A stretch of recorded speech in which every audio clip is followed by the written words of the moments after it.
Good evening, Jay. Good evening, everyone. Welcome to Leaders in Action, Season 4, Episode 5. Tonight, we will talk about coaching, which has become popular and mainstream as organizations continue to face rapid and disruptive changes. We will try to learn more about it, its purpose, and why agency leaders can and should be coaches. Good evening, Mr. Ivy, and good evening to all our dear LIA friends. Wherever you are, I hope that weather is much better at your end. We know that it's still summer, supposedly still summer, pero at least here in Davao, it's been raining almost every night. How about Mr. Ivy in Manila? How's the weather? Well, always raining, hopefully with blessings as well. Well, it seems like rainy season will come earlier this year. So please stay safe and dry, everyone. Now, talking about our episode for tonight, yes, in our past episodes, a number of our guest agency leaders have mentioned about their being coaches. And tonight, we will take a little go deeper into that special subject. But before we do that, we would like to thank again our special guest last week, the MDRT Philippines country chair and LUAP president, Miss Agnes Nangtan. Thanks again, Agnes, for joining us last Thursday. Yes, thank you, Agnes. Leaders have high expectations to meet, but the environment they operate in have become more complicated and challenging. In the past, leaders can produce practically all the answers. Today, they need as much help as they can get, especially from their own people. How can coaching aid agency leaders unleash the potential of their people to perform consistently better and help the leader grow the team? Also, is coaching the silver bullet against low productivity? Can all leaders actually be coaches? And if yes, what does it take to be a good coach? How can our leaders be effective coaches? We have a lot of interesting and relevant questions to ask tonight. So let's go right into it. And to help enlighten us in this very timely topic on coaching, we are very pleased to have with us the founder and the owner of a VIPO Business Coaching. Mr. IB, nakakatuwa pala yung meaning ng AVPO. No? Ano ba yan? A very important person, honor. No? So that's the meaning of AVPO. I'm sure our guest will explain it a little more later. So he is the owner, which the AVPO is a training and coaching firm in Asia. Our guest for tonight is a Limbra master trainer and a certified business and performance coach, and our former colleague. Ladies and gentlemen, please help me welcome our special guest sharer for tonight, Mr. Jim Kee. Hi, Jim. Hi. Hello. Hi. Good evening. Good evening. How are you, IB? How are you, Jay? Hi, We're fine. we're doing well. Thank you. Thank you for being here, Jim. Thank you How for are having you? me. Thank you for having me. Our By the way, pleasure, certainly. is Mr. IB, Jim is joining us all the way from Singapore. So, Jim, thank you again for accepting our invitation. My pleasure. My pleasure. So without much ado, we will start our conversation. Jim, again, thank you for being here with us. You have been very active in the life insurance industry in Asia, working with companies and their agency force. How would you describe the overall performance of agency leaders in the last 2 years? And what did you observe in the response to the crisis that supports that view? Well, interesting that you asked that question. And I still remember in the first 6 months or so, we actually have a lot of inquiries from companies and leaders. Everybody was panicked because there were uncertainty. And because of the uncertainty, many of the leaders are taking the sit and wait approach. And to their surprise, it's not going to end pretty time soon. So they were starting to be worried about, how are they going to keep their business going? How are they going to grow? Particularly, how are they going to recruit without being able to go out and meet people? What about the selling part? If you can't meet them, then you can't sell. So these are the two biggest problems that they faced in the first 6 months. And after we had a conversation, Zoom like this, we started to explore the possibilities. And isn't it true that whether it's in Makati, whether it's in KL or even Jakarta, one of the common biggest problem is actually traffic jams. And so in the past, if you have to travel out just to meet someone for a meeting, one of the biggest problem is traffic jam. And now, because of the virtual world, our people can become a lot more productive. There's no more traffic jam to worry about. There's no more cost of transportation to worry about, like flying all over the place. And so, we did have a lot of this conversation going, and many of them start to open up their mind. And I'm happy to say that after a couple of months, people start to realize that, hey, I think we should give it a try. We should give it a try. And since then, things have gone really much, much better. And today, of course, it's almost back to normal. Well, again, that's very nice to hear. This simply demonstrates the ability of the industry to adapt. Yes. And look at the silver lining.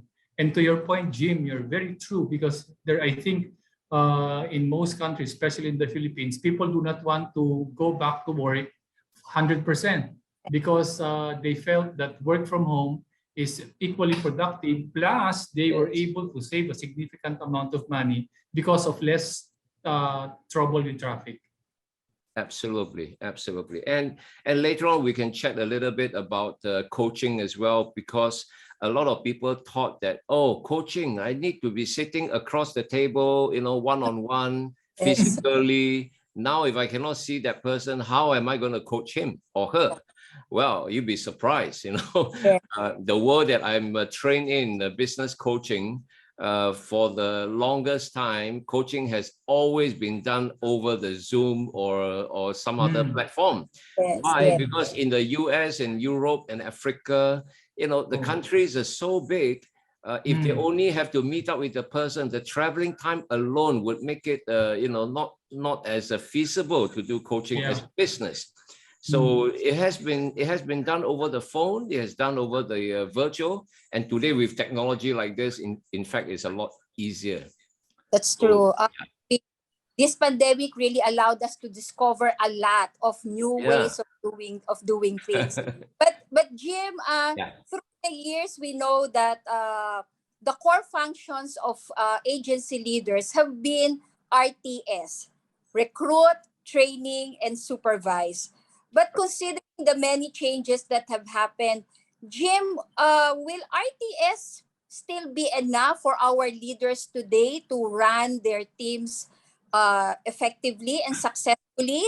If yes, why? If no, what do you think are the factors that would compel them to do other things other than these core functions of recruit, training, and supervise? Yeah, I think RTS very nicely put that 3 keywords. If I can draw an analogy of a car, the car has been around for more than 100 years that bring us from point A to point B. Frankly speaking, the car hasn't changed that much in terms of fulfilling that function. However, over the decades, obviously the car has changed in the shape and the form, and including features and the luxury that is built into the car. So similarly, it has to change with the times. Like now, more and more talk is around the EV, which is electric car. So the ICE, which is an internal combustion engine car, if they do not adopt that change, then nobody's going to buy those cars anymore, because in the future, almost every car will likely to be electric. So the same thing is, yes, it may bring you from point A to point B. However, the way that it is done has to be updated so that it is suitable for the situation. So for the RTS, in my view, there's no change. What change is, how do you do the RTS? And same thing with the coaching and the training and the recruitment. How do you do that? How do you execute it so that it's relevant to the current, especially the millennials, right? The younger generation joining our business. Yes. So basically, Jim, as you're saying, the core function still is the same, okay, but it is the execution. No, the way you will be implementing it has to change. So very briefly, Jim, how do you think these core functions now gets to be elevated, or how did it evolve already to adapt to the current times? Well, I think while we will focus more onto the supervised part, because that's where coaching is, I think a little bit about the R&S, right? The basic part is today's people, they are just different. I remember seeing Joe Ferreira said very well about, today's population, they go to online shopping, and if you are strictly going by the retail store and you don't change your customer service, you might begin to lose customers. So in the case of agency force, they really have to be updated. By updated, I mean they have to up their game. If you up their game, meaning you improve your advisory services and you improve your service level, these are the two core components. If the agent can demonstrate they are giving quality advice and they are giving quality service, well, there's no internet, there's no machine, there's no AI that can replace them. But if they operate in the past, which is you're just selling a policy like a commodity, then you have a lot to worry about, because the customer can easily have other options in the coming years, right? Yeah. Okay. So that the basics still remains the same. You just have to add and improve on some of the value add. Yeah, you got to demonstrate your value, including recruit. How do you recruit? Yeah. So how do you ultimately, let's say you bring them into the business, you recruit them, you select them, you train them, and then ultimately you supervise them. So I would say that every stage of that process, the leader have to start to think about, if I were the young fellow today, if I'm the target audience of this business trying to recruit me, what will I be looking for if I'm a recruit? I want to join a big company, a brand that I represent professionalism, trustworthiness, and all those. But at the same time, I want to join a leader who will be caring about me, who will train me, who will develop my potential to the fullest. And that will bring us to the supervised part, right? Because the supervisory stage is where, as a company, most companies can only do that much. Most of the real supervision has to be done by the leaders themselves. And if the leader understands that, okay, what do we mean by supervise? And that's where a lot of things can come in. You can do so many things. But I would later on just zoom into, if the leader can understand coaching and really bring coaching to the center of their leadership role, I can guarantee you the person's agency will grow easily by triple, if not quadruple, in the next 3 to 5 years. Yeah, Jim, in our previous interview, some leaders actually mentioned the term coach. A few mentioned about mentor. I'm sure in your field, you have often encountered the terms coach, mentor, counselor, and even trainer being used interchangeably. Can you please share with us while they have similarities, what are their differences? And since we are focusing on coaching, exactly what do we mean by being a coach? Right. Right. Okay. So I think the coach, the name, is easy for us to link it back to like a coach is like an aircon coach for public transportation, bringing you from point A to point B. So a real coach similarly is doing that. Is really bringing the coachee from point A to point B. The only main difference is the point B must be the destination of the coachee, not the coach.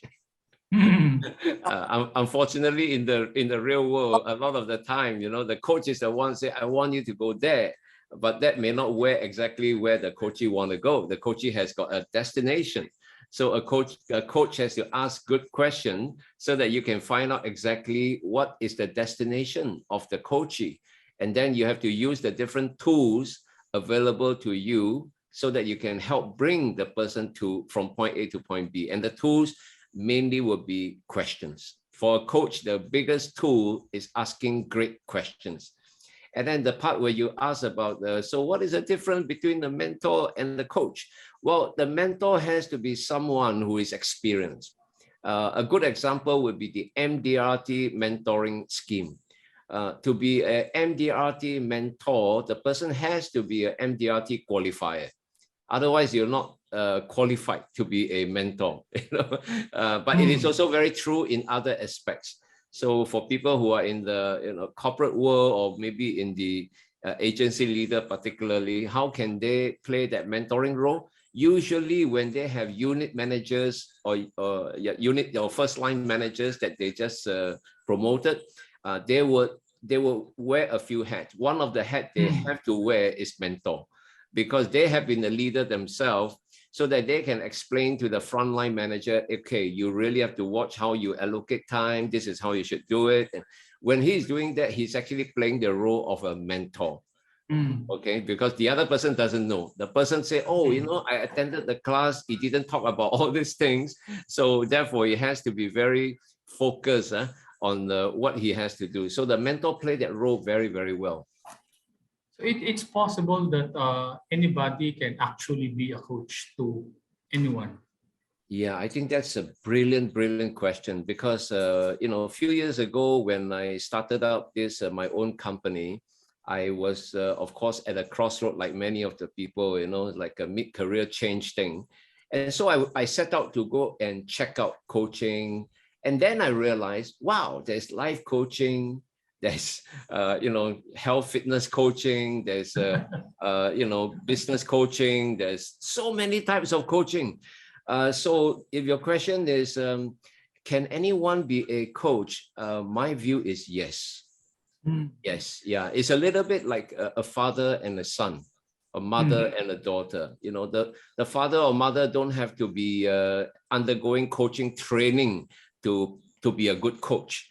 So for my understanding would be, yes, there are situations where a coach has to be a certified coach under ICF, International Coaching Federation. But there are also many occasions where you don't really need to be certified and you still can be a very good coach. In fact, between the two options, I would even recommend to people, before you get serious certification, learn about coaching and get your hands dirty by doing a lot of coaching. Because when you do a lot of coaching, you appreciate the impact you have on others. You will be a very good coach. Now, whether do you want to take the certification is a different story, because it could be your career path, right? Some people say, I need to be ACC, PCC, then MCC, but that's provided you have that career path that require those. So for me, I've got advice from many senior coaches and world-class coaches. They say, actually, you don't really need for the option or the objective that you have. So I would say that for many of our leaders here, there's no need in the early stage to try to seek a certification. But what you should do is understand who are you trying to help. If you are trying to help your agent, then I think come from the part where you care for them. If you can demonstrate care and love for them, then a lot of things that you do tend to be very positive. However, just remember one thing, and that is, by nature, most leaders are very good salespeople. And very good salespeople, they are very good at communication, which means they will tell more than they ask. Yeah. So I learned that actually to ask good question is not easy because we tend to tell more than we ask question. Correct. Jim, based on your experience, is there anyone who will be reluctant to be a coach, even without certification? In other words, is there reluctance to assuming that role? Yeah, sometimes a leader or manager worry that are they coaching them correctly? Is it going to be very time consuming? You know, if after my coaching, if this person doesn't improve, how will it reflect on me as a coach? You know, so there are some of these fears, and I'm sure there are other fears as well. So I like to dispel these fears immediately, because number one, coaching doesn't have to be a very long duration affair business. It doesn't have to be an hour, it doesn't have to be 2 hours. It can be done in 10 to 15 minutes, a really effective coaching sessions. Okay, so if you have a coachee that is open-minded and willing to improve, because that's part of the criteria, the person must be coachable. If the person is not coachable, of course, you can get a world-class coach and you can't do anything. So number one criteria, you need to have a coachee that is open-minded and willing to improve. And then the coach is easy. You can easily even Google today and ask yourself what coaching model is out there that I can use. I have one that I can maybe share a little bit more later, which in my opinion is really short and sweet to the point, and it's easy to execute. So I would say everyone has their own preference. Choose one model that works for you and be very good at that coaching framework.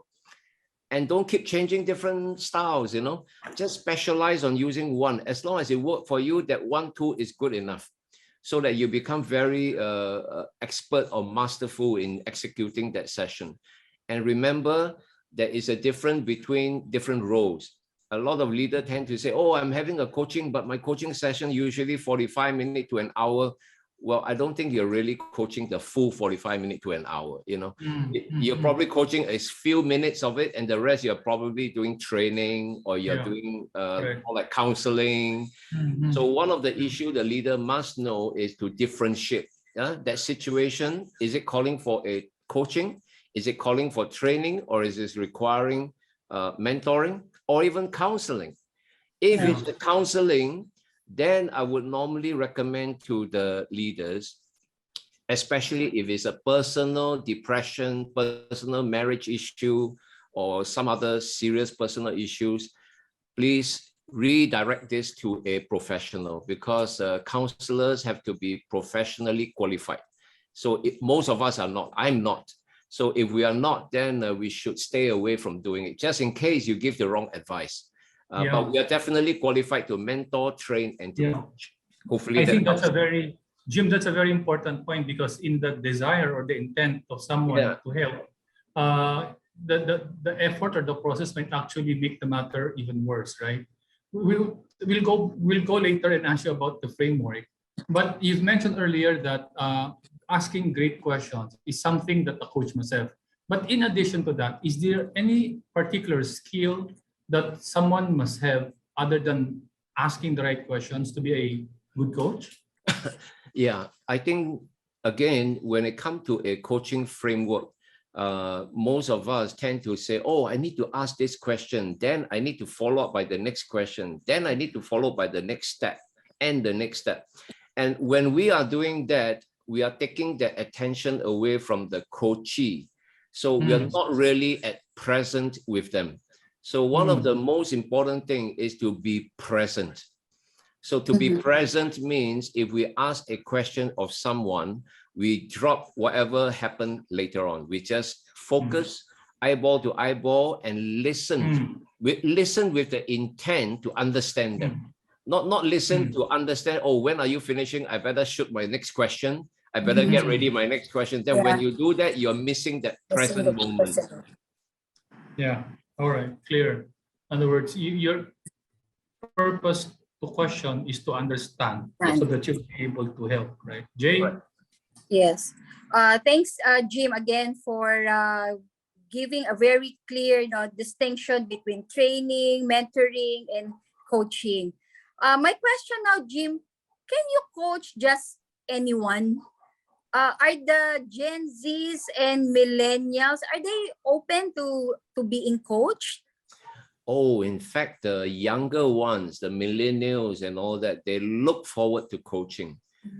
Yeah, because they want to grow in the business. However, we need to understand that, millennial being millennials, they do want to be, in touch with their device, do things the modern way. So if you tell them, say, hey, our coaching session will be over Zoom for 15 minutes, it's short, effective, and in a mode of communication that they are comfortable with.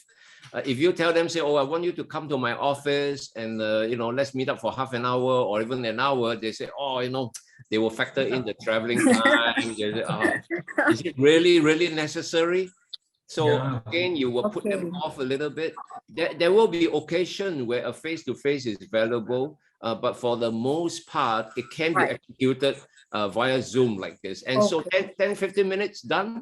And once they're off, you're off to coaching someone else. So as a leader, your time is actually more productive, I would say.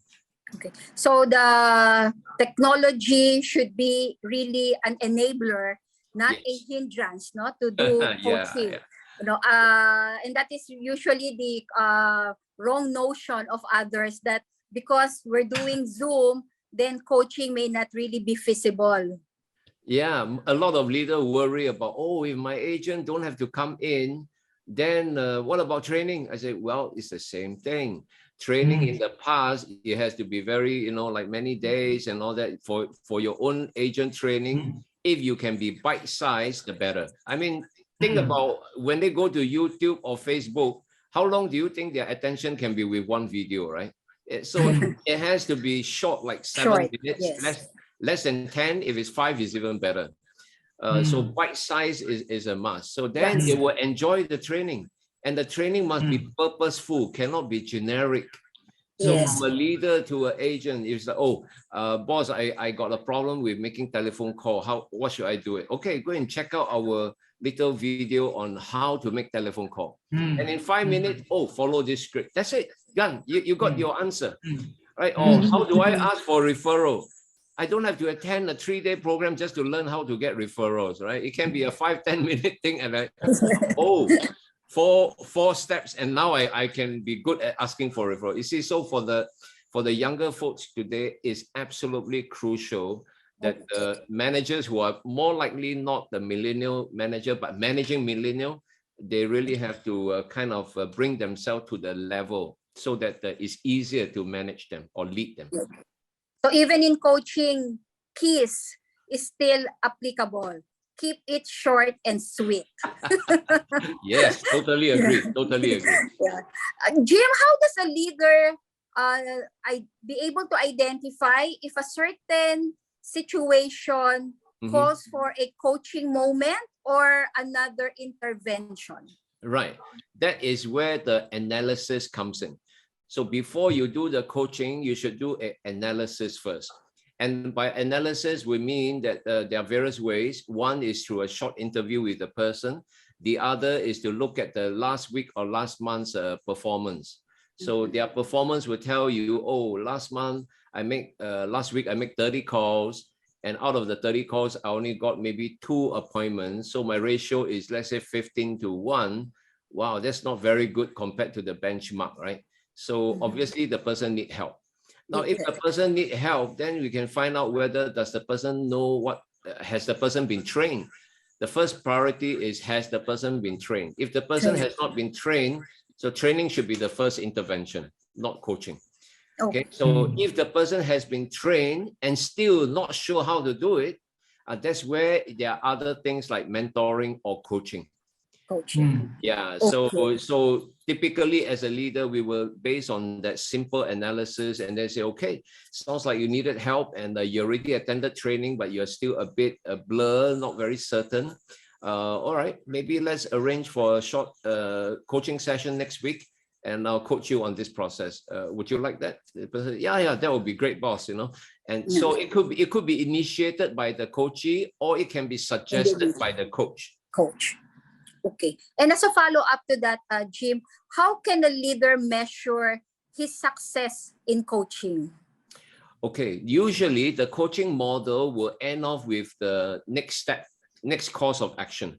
So a good coaching model always ends with a session like, okay, what are the steps you should be taking by when? So once that is documented, then it will be a case of, okay, by next week, when we meet again, what will you be doing? You say, oh, I will have to make 5 calls. I have to attend this clinic. I have to do this. I have to do that. So once that is very clear, then of course you follow up the following week to see whether they have done what they're supposed to do. Now we are assuming that if the person is a open-minded, coachable person, the person is very likely to do what he say he will do. Now, if the person has got an attitude problem, which is, of course, there are people like that, then after 1 time, 2 time, 3 time, the person should be under FFF category, which is, yeah, fire the failure fast. Don't waste time with them. Yeah. So, go ahead, Jennifer. No, I'm just saying that really for the leaders, they really have to follow the steps of coaching. And what is very important, they really have to do a lot of practice, because that's the only way that they can really get used to the formula, to the steps, and that they will be more comfortable in asking the right questions. As you said, you don't have to think in advance, but be there with the coach at the moment. Yes, that's right. Jim, you've mentioned that coaching can actually happen in 10, 15 minutes. No? In other words, can you just share very simply, if I'm a leader and I only have 10 minutes to coach this agent, what simple process must I follow so that at the end, there's an agreement of what I need to do if I'm the agent? Yeah, well, I think to help your audience, would you prefer that if I do a little demonstration? Yes, please. Sure. And with that, of course, I might need Jay's help to be like my role play partner. Yeah, of course. That will be my pleasure. Yeah, so this may take 10 minutes or slightly less, but let's just go this way. And okay, the topic of coaching in this case could be referrals. Referrals. That means to say that, Jay, you're my agent. And last week, you were telling me, hey, boss, I needed help in referrals. It seems that I've been trying. I can get it, but I wasn't like getting exactly the number that I want. The numbers, yeah. Yeah, so you asked for help, and I agreed to coach you. So on that basis, is that okay? Yes. Okay, so I'm going to share screen using a whiteboard so that might be easier. Okay, so good to see you, Jay. I understand last week you arranged with me to have this coaching session. Yes, boss. Shall we jump straight in, Jay? Yes, boss. As I mentioned in my text message to you, I've been having problems getting the number of referrals that I have agreed with you the last time. Yeah, I hear you. And of course, I really appreciate it that you also reach out to me for help. Okay, so this is what I'm going to ask you to do. Jay, suppose if, let's say on a scale of 1 to 10, 1 meaning that your referral skills is very low, and 10 would mean your referral skill is really all-time high. All right. So based on your current situation, on a score of 1 to 10, where do you think you are right now? I think I'm just around 6. Okay, so currently you're about 6. All right. And why do you say you're at a 6, Jay? Because I'm able to get referrals, but not just the numbers that I like. Okay, so let's suppose if out of 10 people that you ask for referrals, how many out of the 10 do you think you'll be able to get some response from them? Between 5 to 7. 5 to 7. Okay, so let's put down there as a 6 out of 10 to represent that on average, every 10 people you ask for referral, only 6 are willing to give it to you. Okay, so let's take a step forward and say from a 6. Let's say we're going to meet in 1 month's time, about 30 days, our next coaching session. From a 6, where would you like to progress to? What baby step would you like to have? Maybe an 8 will be good for me. Okay, in 1 month's time, you'll be very happy with an 8. Okay, so let's define 8. You know, if 6 means about 6 out of 10 people give you referral, then what about 8? Out of 10, how many people will be giving you referrals? Out of 10 will be 8, and each one will be giving me at least 3 names. Okay, and each 3 names. All right, good. I got that. All right, so let's now go to the next step, which is really to brainstorm actions that you can consider. All right. So Jay, I'm going to ask you between now and next month, and what are the things you feel you can do to move yourself from a 6 to an 8? I will be more persistent in asking for names from my existing clients. Okay. Because yes, because right now when they say no once, I stop. I see. Okay, be more persistent. Huh? All right, I get you. That's good. Yes. Okay. Anything else that you can do besides this? I think I can be. I can be more consistent in asking referrals. Oh, can you elaborate? What do you mean by more consistent? Because sometimes I ask, sometimes I don't. Oh, okay. So more consistent. Make it every time. Yeah. Yes, every time. Okay, you're doing well, Jay. So go on. Anything else that you can do?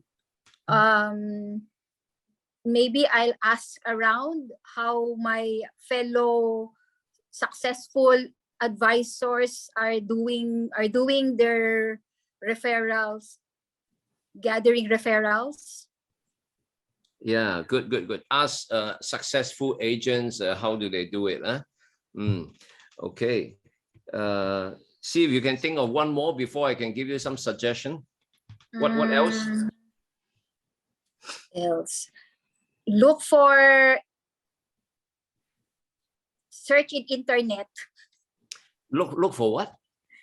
Internet, how tips on how to get referrals. Oh, okay. Check internet. Google tips from internet. Okay, that's cool. Good. All right. You feel that this is it, or you have anything more you like to consider? For now, I think those action steps would be enough for me. Okay. Can I give you some suggestion, Jay? Please. All right. So there are various options. One of them would be I take you on the joint field work where I can show you how do I actually ask for referrals in my own sales call, or it could be one of our senior advisors who are already very successful. That would be great. Yeah, so it could be actually under your part 3, ask successful agents, or I can personally bring you out and do that. Next, I could actually give you some ideas in terms of how to ask for referrals by sharing with you some ideas that we have used very successfully for myself. Would that be helpful? Yes, definitely. So Jim can give you some tips. Yes. Yeah. Okay, there will also be clinics that an agency has been conducting on a weekly basis for our new and experienced agents. Those are the 2-3 hour sessions that can really help you, bring you back to the basics. Is that something that might be helpful for you, Jay? Yes, I can attend one of those clinic sessions. Yeah, so these are the referral clinics. Okay, while there can be a few more, Jay, because it's only 1 month between now and 30 days time, let's say if you were to choose out of the 6, which 2 or 3 max that you feel can give you the best chance of progressing from a 6 to 8? I think number 5, you giving me your own tips or showing me how to do it with the JFW? Okay, Ken, that can be set up easily. We'll probably set up a separate 1-hour training, and I can teach you how to do that. Anything else that may be very helpful for you? The referral clinic. Okay, you like the idea of the referral clinic. Okay. And number 2, I just really have to be more consistent. Okay, more consistent in asking. Okay, so I think because it's just 1 month, I think 3 action might be just about right. Would you be comfortable with this 3? Yes. Okay, so let me ask you, assuming in 1 month time when we meet, Jay, suppose if you're able to take all this action and you have achieved from a 6 to an 8, how would you feel by then? Definitely, I will feel very happy. I will feel fulfilled, because I would be able to hit the numbers that I have been working on. Excellent. Yeah, I'll be very happy for you too, when you achieve that 8 out of 10. So between now and then, the 30 days time, because I'm in the position that I can help you, is there anything else that you feel I can help you with? I just hope that you'll open your line so that in between those 30 days, if need be, you will be ready to take my call. Yeah, I in fact had a very good session with some of your other colleagues, and some of them actually says they would like to update me on a Monday morning, even a 5-minute quick call. And I'll be happy to take that from you if you like, every Monday morning, just a quick update. Okay. Yeah, I think that will help me with my number 2, that is being consistent. Yeah, good. Okay, so are you happy with the session, Jay? Yes. At least I'm leaving this session with a clear next step actions that I have to do. Good. Thank you very much. Okay, so thank IB, you also, Jim. Thank you very much, Jay. And yeah, IB, so that's kind of like a quick less than 10-minute thing. And if you notice inside this concept, the framework, there are basically a couple of things that's happening. Basically, it's the questioning, right? And in the questionings, this is called the solution focus coaching. Okay. And for the sake of your viewers, they might be saying, oh, but how do I ask all those questions? When do I ask those questions?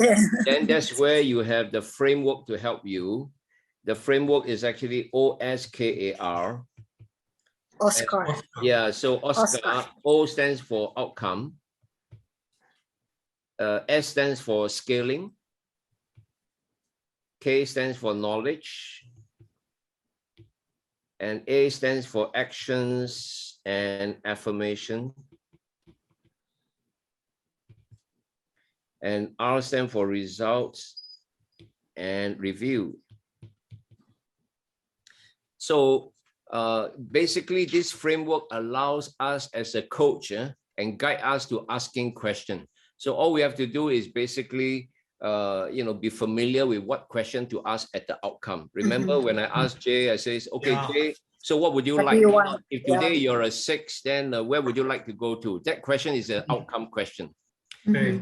Yeah, so scaling would mean when we're doing the scaling from 1 to 10, that is scaling already. Knowledge is, why do you say that you're a 6? And she say, oh, I can ask people and I get some, but I'm not getting enough. Okay. And what about the action? Remember the brainstorming part? Brainstorm the various action. And then because I also ask her, when you finally achieve the 6 to an 8, how would you feel at that moment? That would be the result and review. So your colleagues out there can basically Google solution focus sample questions or Oscar sample questions. And from there, they will get a very good examples in the internet. There are plenty. They might even able to go to YouTube and just Google this. They get a simple demonstration like what I've just did with Jay. But the bottom line is, this is very, very short. It's meant to be short. It's meant to be Yes. in less than 10 minutes, you get the job done. That's it. The Yeah. agent walk Yeah. out knowing that she has action she can take. But even more importantly, she will have ownership over those actions. Yeah. Yes. Yeah. You Very see the clear. difference? You don't have to tell the fellow what to do. You ask her and she said, Ask. yeah, I think I would like to do these 3 items. And that's it. She has the ownership over the action she's taking. I hope that helps. Yeah, Yes, a big certainly. help. Yeah, very clear. My take here, very simply, Jim, is that number one, there is so much clarity. Very simple clarity. Yes.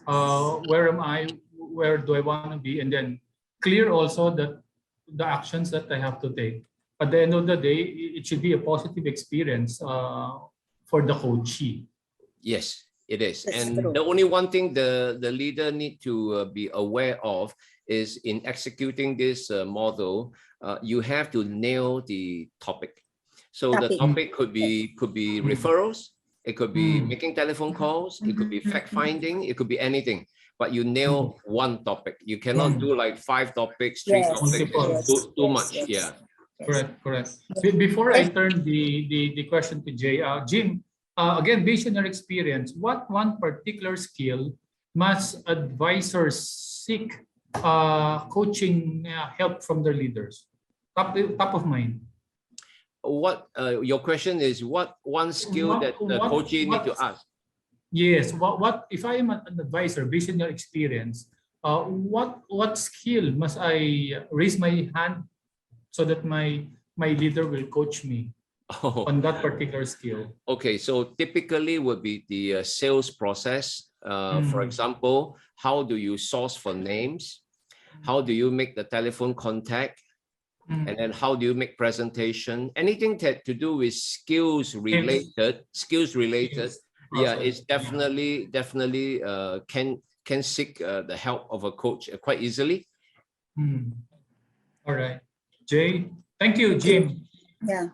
Pleasure. Thanks again, Jim, for the role play. So I think you gave a very clear step-by-step way of doing the coaching. As you said, it's very short but very productive. Jim, may I ask at this point, if there are any, what can be the limitations of coaching? Limitation of coaching.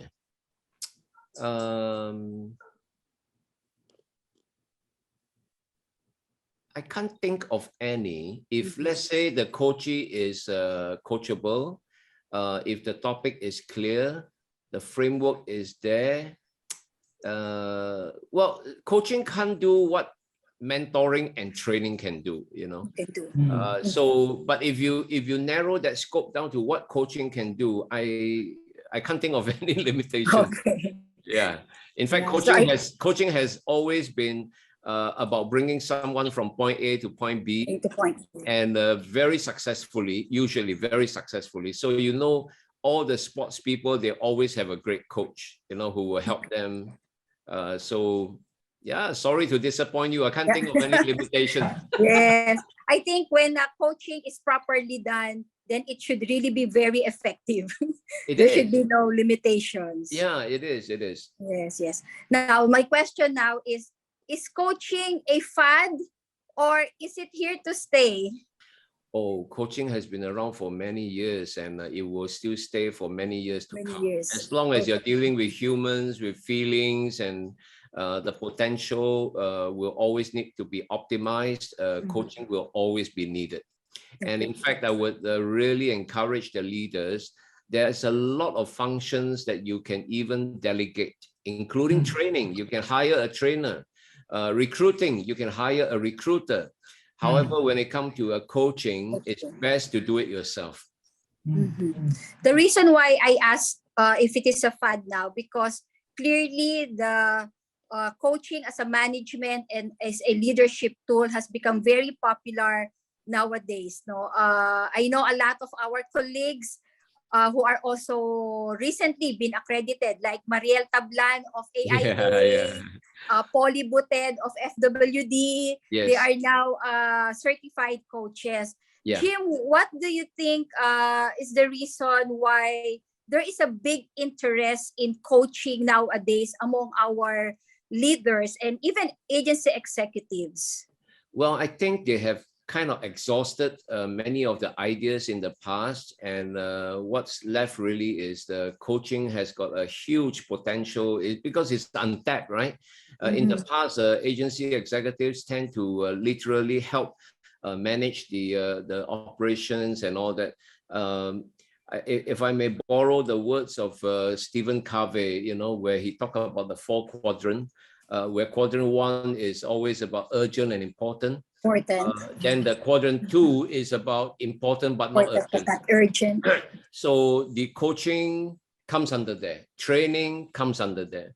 So, however, if the person really invests on coaching, you're actually reducing items in the quadrant 1.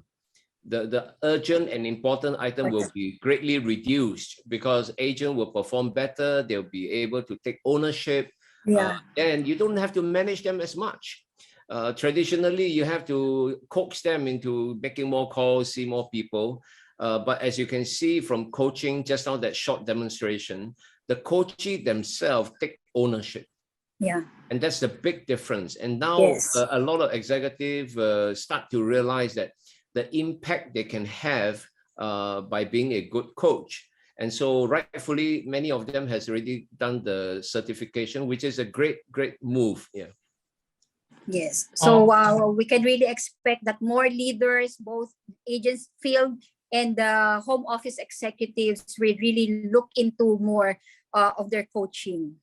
Yeah, it's here to stay for sure. It's here to stay.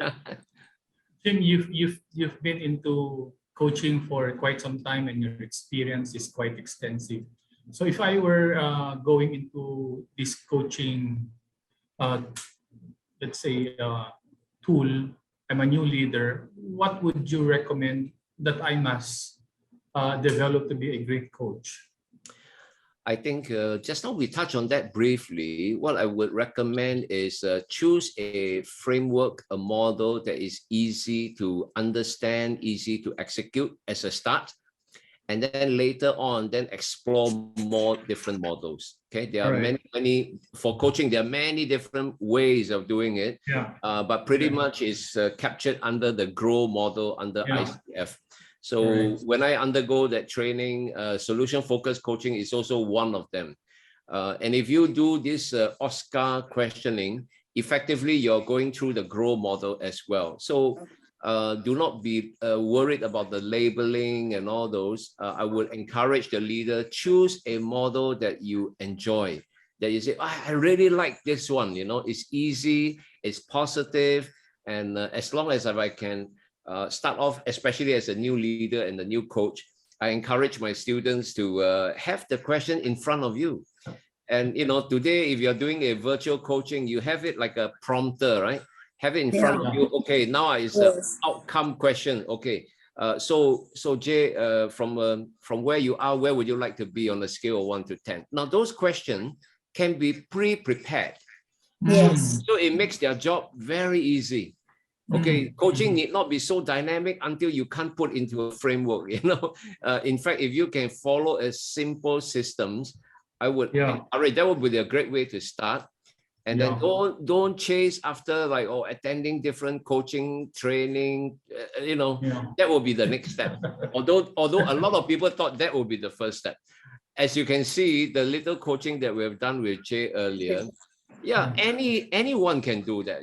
Just follow that and practice. That's all you take. It's easy for any newcomer to try. I think your reminder to start it simple can really make a difference to have a strong start. I'm reminded of give him a fish versus teaching him how to fish. Yes, I think that's what coaching is really about in my simple term. Is that correct, Jim? Yeah, absolutely. As you can see in the demo earlier, instead of telling Jay what to do, I literally ask her, what would you like to do from, if to move yourself from a 6 to an 8, what are the things you can consider to do? So by asking them, the coachee normally will be a bit uncomfortable. Okay, they will be very uncomfortable because they're not used to it. most managers and coaches will tell them what to do. That's what they're used to. So if you start to ask them to think, they will really take some time. And that's where the coach has to be keep quiet, zip up, and just wait for the answer. And once you get the most out of the person and exhausted her idea, now you can suggest. You can suggest, add on another one or two more. And from there, you ask her to make a decision. Which one would you like to take action on and give you the best chance? So everything is about her. She can have total control. Yeah. Now I realize that coaching is not as simple as it seems for agency leaders, because as you've mentioned, you have to be able to discipline yourself from talking too much. Well, Jim, again, time flies when you have a good conversation, especially with friends. Again, we want to thank you for your coaching insights that can empower our agency leaders in helping people, as you say, unlock their own potential. So at this point, I want to wish you all the best, and may you have greater opportunities to coach not just Asians, but Filipino, in particular, agency leaders. Thank you, Jim. Thank you for the opportunity. Thank you. Thanks Jake. again. Yeah, thanks again, Jim, for blessing our program with your time and your presence. By the way, Jim, in case our listeners, our leaders would want to further this discussion, or they would want to tap your services, how can they get in touch with you? Well, the best way is, of course, through LinkedIn and Facebook. My ID is Jim Kee 8, numeric 8. So JIMKEE 8. Once get connected, feel free to drop a line to ask any question you want. It is my honor to be able to help you. Oh, thank you very much. So that's leaders, that's Jim Kee 8. Yes. Or you can shoot a message to us and we will gladly link you to Jim. So again, thank you very much, Jim. All the best to you. And hopefully we'll be able to see each other during your next visit in Manila. So look forward. Thank you so much. Thank you. Yes. And thanks again, leaders, for joining us in another interesting and engaging talk with our friend Jim Kee. I'm sure you had a lot of takeaways from tonight, but remember the 72-hour rules. Apply them or forever lose them. Dear leaders, please join us again next week, as we will have Agency Manager Eman Paras of AIA Philippines sharing with us his journey from an insurance executive to a highly successful agency leader. That's next Thursday, June 9, same time, 8 p.m. here in Leaders in Action. Real leaders. Real stories. And real talk. Bye, everybody. Thank you. Thank you very much.